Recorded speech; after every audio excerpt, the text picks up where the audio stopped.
The chair now recognizes the gentlelady from Washington State, Dr. Schrier, for 5 minutes of questioning.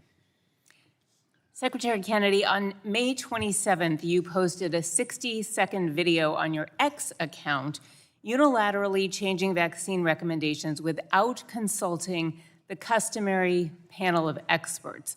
As a pediatrician, I find that extremely alarming. So I thought we would talk a little bit about some vaccine-preventable diseases.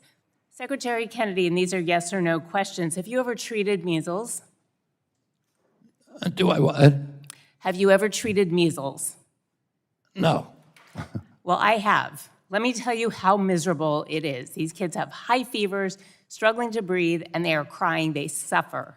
Great news is that there is a vaccine to prevent it. Secretary Kennedy, again, a yes or no question. Have you ever treated bacterial meningitis? No. Well, I have. These babies are so sick. They come into the ER with high fevers, they are floppy, and we have to figure out why. Do you know how we figure out if a baby has meningitis? Excuse me? Do you know how we figure out if a baby has spinal meningitis? How many babies? I'm going to explain how we figure out and determine if a baby has meningitis. Okay. We insert a needle between vertebrae until the fluid that surrounds the spinal cord drips out into a test tube. It's called a spinal tap. We used to do lots of them. Fortunately, we don't have to do very many of these anymore because we have 3 vaccines that prevent childhood meningitis. These are miracles. Secretary Kennedy, yes or no, have you ever treated pertussis or whooping cough? No, I've had it. Well, I have. And in infants, in fact, the one I treated, weeks old, came in because the baby just stopped breathing and turned blue. Let me tell you how scared those parents were. And I've treated a bunch of older kids with it. They cough so hard, they vomit. They run out of air. They break ribs. And if you don't catch it before 2 weeks, antibiotics don't even work. They cough for months with broken ribs, and that is why it is called a 100-day cough. But you know what's great? There's a vaccine that prevents this.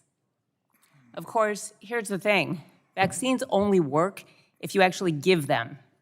And we know your record on this. We rely on the Advisory Committee on Immunization Practices, a panel of experts to recommend which vaccines people should get at which ages and the like.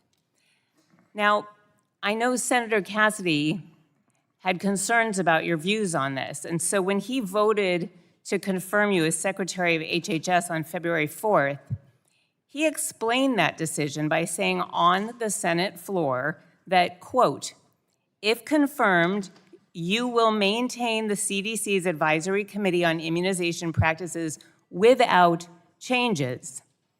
But then 2 weeks ago, you fired all 17 experts on that very committee.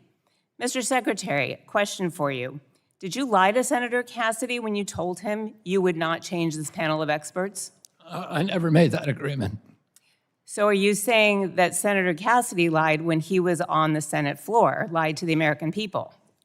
I didn't see that statement by Senator Cassidy. I've only heard it from you, but if he said that I agreed to it, it would be inaccurate.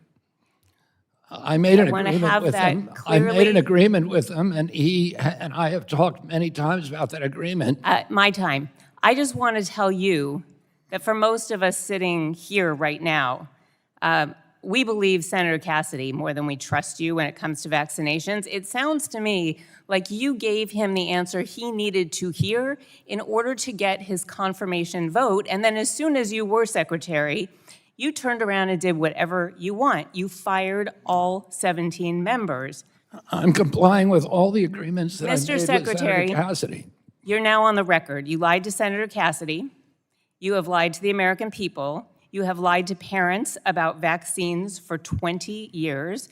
And I also want to be clear that I will lay all responsibility for every death from a vaccine-preventable illness at your feet. I yield back. The gentlelady yields.